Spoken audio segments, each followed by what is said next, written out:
In today's video, I'm going to teach you how to fix Adobe Acrobat not responding.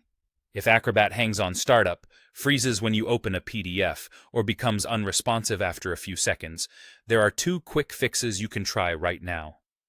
I'll walk you through them clearly, explain why they work, and give you a few tips along the way. First, we'll clear the recent files list. Corrupted entries in that list can cause Acrobat to stall while it tries to read or preview those files at launch. Open Acrobat, if you can get it to load. Once it's open, look to the top menu bar and go to File, then hover over Open Recent, and choose Clear Recent File List. Acrobat won't delete your actual documents. It simply clears the shortcuts it keeps for quick access.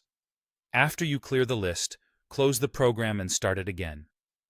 On relaunch, Acrobat builds a fresh, empty list, which often removes the glitch that was making it freeze. If Acrobat opens only briefly before hanging, try moving straight to File and Open. Recent, the moment the window appears, so you can clear the list before it locks up.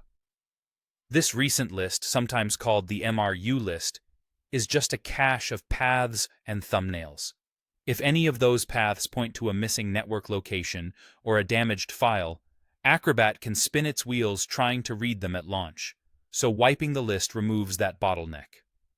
If Acrobat still isn't responding, the next step is for Windows users, temporarily disabling Protected Mode at startup. Protected Mode is a security feature that sandboxes PDFs to help keep your system safe, but in some environments it can conflict with drivers, plugins, or certain files and cause persistent freezing. Open Acrobat. From the top menu, go to Edit, choose Preferences, then select Security, Enhanced on the left.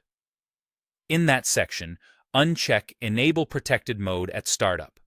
Click OK to apply the change, then close and restart the application. When Acrobat starts without Protected Mode, it often bypasses the conflict and becomes responsive again. Keep in mind that this reduces protection for potentially risky files, so use it only to troubleshoot and handle trusted PDFs while testing. After you've tried these fixes, work with a few documents to confirm stability. If clearing the recent list did the trick, you're set. If disabling Protected Mode solved it, consider re-enabling it later to restore maximum security once you've identified the problem file or add-on. Thanks for watching, and I hope this helped you get Acrobat running smoothly again.